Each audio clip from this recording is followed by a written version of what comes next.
नमस्कार, स्वागत है आपका एनएमएफ न्यूज में। मैं हूं आपके साथ शबनम। डोनाल्ड ट्रंप के जाल में आखिरकार मुनीर फंस ही गए। ऐसे फंसे ना इधर के बचे ना उधर के बचे। और खबर यह आ रही है कि अब मुनीर अपने ही सैनिकों को फलस्तीन भेजेंगे। 25,000 पाक फौज को फलस्तीन भेजा जाएगा। और इस फैसले के बाद पाकिस्तान में भारी बवाल हो गया है। मुनीर के खिलाफ आवाजें बुलंद हो गई हैं। दरअसल मुनीर चाहते थे डोनाल्ड ट्रंप के अच्छे भी बने रहें और फिलिस्तीन का समर्थन भी करते रहें, पाक फौज भी ना भेजनी पड़े। लेकिन डोनाल्ड ट्रंप ने जब चक्रव्यूह में फंसाया, मुनीर पर दबाव बनाया, तो मुनीर चारों तरफ से फंस गए और आका ट्रंप के आगे घुटने टेक ही दिए। आज इसी पर चर्चा करेंगे। चर्चा के लिए मेरे साथ जुड़े हुए हैं वरिष्ठ पत्रकार पंकज प्रसून जी। पंकज जी, मुनीर राजी हो गए हैं फलस्तीन में सेना भेजने के लिए अपनी। यह मजबूरी है या फिर कोई लालच है? मैं आपको बड़ी इंटरेस्टिंग कहानी बताता हूं। यह बात है 1970 की, बांग्लादेश वॉर से ठीक एक साल पहले की। जुल्फिकार अली भुट्टो वहां थे और उन्होंने फिलिस्तीन में पाक फौज भेजी थी। और फिर वहां पाकिस्तान की आर्मी ने इतनी कत्लोगारत मचाई कि उसको ब्लैक सितंबर कहा जाता है आज भी मुसलमानों के बीच। एक सवाल इसी में, फिलिस्तीन तो मुस्लिम देश है ना, और पाकिस्तान को उसका समर्थन करता रहा है ना, और आज भी करता था। तो ये अचानक से पाक फौज भेजना, पहले भी भेजी गई और अब भी भेजी जा रही है, इसके मायने क्या? हाँ, बहुत अच्छा सवाल है। मैं भी यहीं पे आ रहा था। आपने जो कहा ना, मैं एक बात बोल रहा हूं, पाकिस्तान के लोगों को दो चूरन चटाए गए हैं। पहला चूरन ये कि फिलिस्तीन में मुसलमानों के साथ बहुत अत्याचार हो रहा है और इजराइल हमारा दुश्मन है और हमें मुसलमानों के साथ हम खड़े हैं, पहला चूरन। और दूसरा चूरन वही कि भारत में मुसलमानों के साथ अत्याचार हो रहा है, कश्मीर के लोगों के हम साथ हैं और कश्मीर के नाम पे जिहाद करो। यही मूल मोटा मोटी दो मुद्दे हैं जिनसे पूरा पाकिस्तानी यूनाइट हो जाता है। लेकिन मैंने कहा ना कि जो इस्लाम का चूरन है और हकीकत, उसी का मैं फर्क बता रहा हूं सिर्फ। अभी जब मुनीर गए तो आपको पता है कि इस 6 महीने के अंदर ऑपरेशन सिंदूर के बाद कितनी बार अमेरिका की यात्रा की होगी? कितनी बार की होगी 6 महीने में? हाँ, 3-4 बार। 4 बार गए हैं। पहली बार तब गए जब डोनाल्ड ट्रंप के व्हाइट हाउस में उन्होंने लंच किया। हाँ। और लंच में डोनाल्ड ट्रंप ने बाहर आया कहा कि there is no free lunch, इनके मुंह पे कहा। अच्छा। और हाँ, और वहां पे जाकर कुछ कुछ बोल के आए होंगे, एक्सेप्ट करके आए होंगे, यस सर करके आए होंगे, जी उस्ताद। उसके तो बाद दूसरी बार गए। पैसे लिए गए थे क्या इस लंच के? नहीं, पैसे नहीं लिए गए थे। हाँ। इनसे कहलवाया गया था कि हमारा कुछ काम करोगे।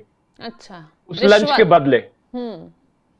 ऑफ कोर्स मुनीर के परिवार को अमेरिका की नागरिकता दे दी गई उसके बाद।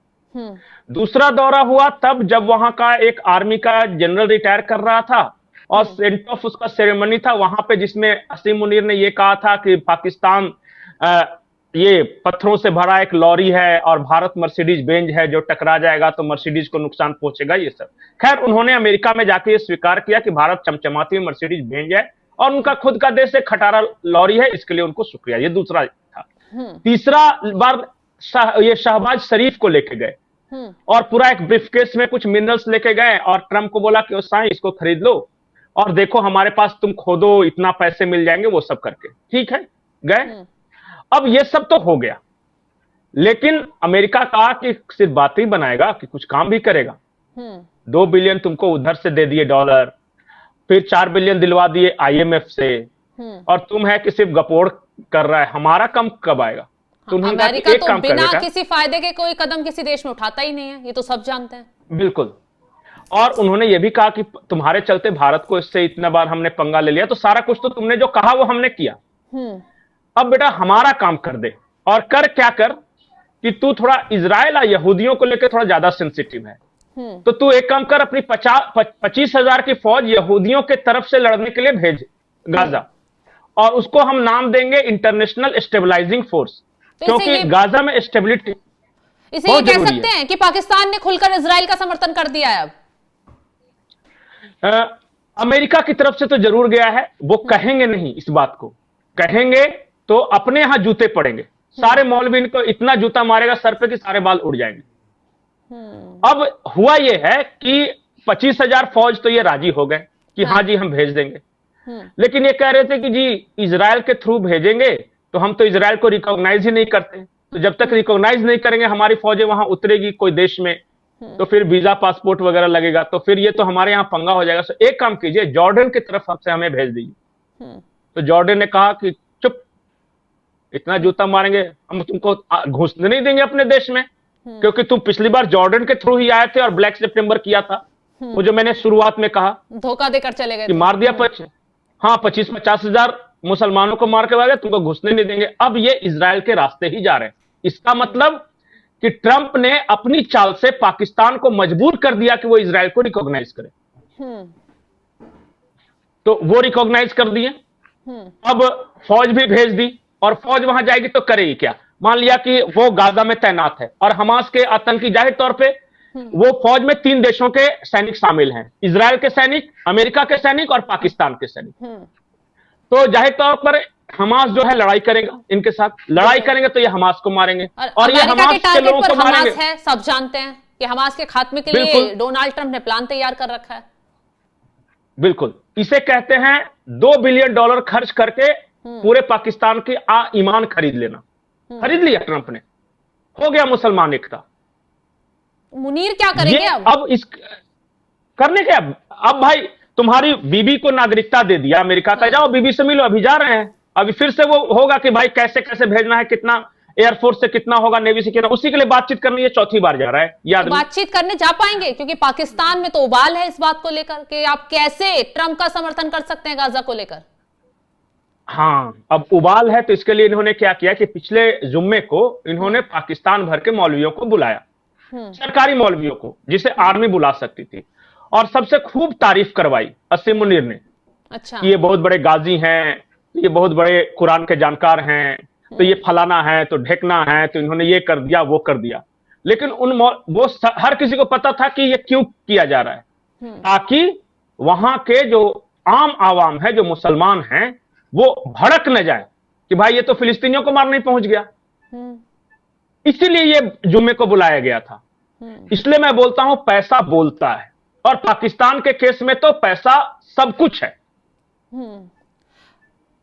पंकज जी, एक बात मैं और आखिरी क्या बात, जो बाकी मुस्लिम देश हैं जो गाजा के लिए कभी कभी बोलते थे, हमेशा तो खड़े नजर नहीं आते थे, क्या वो पाकिस्तान के खिलाफ सीधा आ जाएंगे?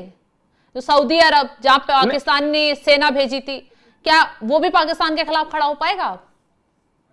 नहीं, सऊदी अरब ने एक अब्राहम एकॉर्ड साइन किया है इजराइल के साथ कि उसको आपको हम मान्यता दे देते हैं। इसी तरह जॉर्डन भी उसमें शामिल है, यूएई भी शामिल है। तो जो अरब और मुस्लिमों के जो बड़े देश थे वो शामिल थे। दिक्कत सिर्फ 2 देशों को लेकर हुई थी, एक ईरान को लेकर, ईरान सीधे मना कर दे रहा था कि नहीं हम तो फिलिस्तीन के लोगों के साथ हैं, हम हमास के साथ हैं, और दूसरा पाकिस्तान था। अब चूंकि पाकिस्तान एकमात्र ऐसा इस्लामिक मुल्क है जिसके पास न्यूक्लियर वेपन है, हाँ। तो ट्रंप ने दूसरी तरह से इसको तोड़ मरोड़ दिया, पाकिस्तान को दबाव बना के ये कर दिया कि तुम भी अब इजराइल को रिकॉग्नाइज कर दो। तो मुस्लिम के जितने बड़े कंट्री हैं, खास करके सुन्नियों के, उन्होंने तो बिल्कुल रिकॉग्नाइज कर लिया है। अब ये लड़ाई सिर्फ शिया जो है वो हमास, हूती और हिजबुल्लाह, ये तीनों के माध्यम से फिलिस्तीन की तरफ से मदद करे, बाकी कोई भी सुन्नी वर्ल्ड में नहीं कर रहा। तो आधा काम तो बन गया इजराइल का, आधा से ज्यादा बन गया, क्योंकि कुल मुसलमानों में 85% यही है, सुन्नी है। तो वहां तो ट्रंप ने झुका दिया। बाकी रही ईरान की बात और लेबनान वगैरह, जहां बाकी शिया हैं तो वहां तो वैल्यू नहीं देता वो। अब बच गया सिर्फ एक ईरान ही ना। अब क्या करेगा पाकिस्तान? इस हालत में आ गया है कि वो चाहकर भी अब ईरान के पक्ष में नहीं बोल सकता, मदद नहीं कर सकता, क्योंकि तुम्हारे 25,000 सैनिक वहां पे हैं इजराइल के पास, इजराइल के साथ। इजराइल अटैक करेगा ईरान में तो तुम बताओ तुम किसके तरफ खड़े रहोगे, क्योंकि तुम्हारे फौज तो इजराइली सैनिकों के साथ लड़ रही है। तो इसे कहते हैं कूटनीति के, तो मजबूरी हो गई। बिल्कुल, तो कूटनीति की भाषा में इसे कहते हैं न्यूट्रलाइज करना। तो पाकिस्तान को न्यूट्रलाइज कर दिया गया, यानी ट्रंप ने खेल कर दिया है असली पाकिस्तान के साथ। जो बिकाऊ है उसे खरीदने में क्या बुरा है? मैं तो बार बार बोलता हूं कि पाकिस्तान का कोई ईमान धर्म नहीं है, वो लोगों को सी बनाने के लिए ये बोलता है। There is nothing about Islamic Pakistan. तो फिर बांग्लादेश जैसे हालात पाकिस्तान में कब हो जाएंगे शायद मुनीर अंदाजा भी नहीं लगा पाएंगे, क्योंकि ये विद्रोह जो है गाजा का समर्थन वाला और ट्रंप का जो साथ दे रहे हैं मुनीर, उसके खिलाफ काफी वक्त से छिड़ा हुआ है। लोग सड़कों पर, हमने अभी हाल ही में देखे, लोग मारे जा रहे हैं, गोलीबारी हो रही है, आगजनी हो रही है, और मुनीर लगे हुए हैं अपनी डील करने में। उन्हें पाकिस्तान की भी तो सोचनी चाहिए। पाकिस्तान के बारे में पाकिस्तानियों ने कभी सोचा है? इस देश का जब बंटवारा हुआ था तो हिंदू मुसलमान के आधार पर नहीं हुआ था शबनम, आईक्यू के आधार पे हुआ था, समझ के आधार पे। जो समझदार थे वो इधर रह गए, जो बेवकूफ थे उधर चल गए। नहीं तो दुनिया का कौन सा, हाँ, क्योंकि पाकिस्तान से ज्यादा मुसलमान तो यही रह गए थे ना। बिल्कुल। तो जो खराब आईक्यू वालों को वहां भेज दिया गया था, जो मुहाजिर हैं आज। अब मैं आपको एक और इंटरेस्टिंग बात बताता हूं। अब दूसरा चूरन है ये कश्मीर वाला।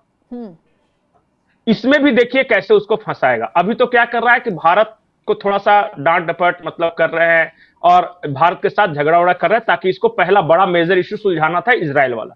हाँ। पाकिस्तानी बिकेंगे, पाकिस्तानी टूटेंगे और पाकिस्तान बर्बाद होगा, ये दीवार पर लिखी इबादत है जिसे कोई नहीं मिटा सकता। अच्छा। आपको क्या लग रहा है? ये बलूचिस्तान वाला जो झगड़ा चल रहा है, बलूचिस्तान में चल रहा है, खैबर पख्तूनख्वा में चल रहा है, सिंधु देश में चल रहा है, पीओके में चल रहा है और गिलगिट बाल्टिस्तान, सब अलग अलग आंदोलन चल रहे हैं। और इसके पीछे भी कहीं ना कहीं कारण अमेरिका और चाइना ही है। अभी तो देखते जाइए ना। अभी तो क्या है कि पहले ये सब थोड़ा जमीन गर्म कर रहे हैं। जब वो स्थिति आ जाएगी तो ऐसा कुछ करेंगे कि मुनीर तो अंत में, देखिए, मुनीर अंत में जाके अमेरिका में सेटल होना है। हाँ। तो इसको बहुत ज्यादा टेंशन है नहीं। टेंशन वो ले जो यहां पे रह रहे हैं। ये जो एक पंजाबी वहां है जिनको इन्होंने रेडिकलाइज कर दिया है। देखिए, बलूच अपना बलूचिस्तान लेके अलग होंगे, पश्तूनों का अपना अफगानिस्तान के साथ हो जाएंगे। हाँ। जो हमारे कश्मीरी हैं वो हमारे आएंगे, हमारा और अफगानिस्तान का ट्रेड रूट खुल जाएगा वाया रोड।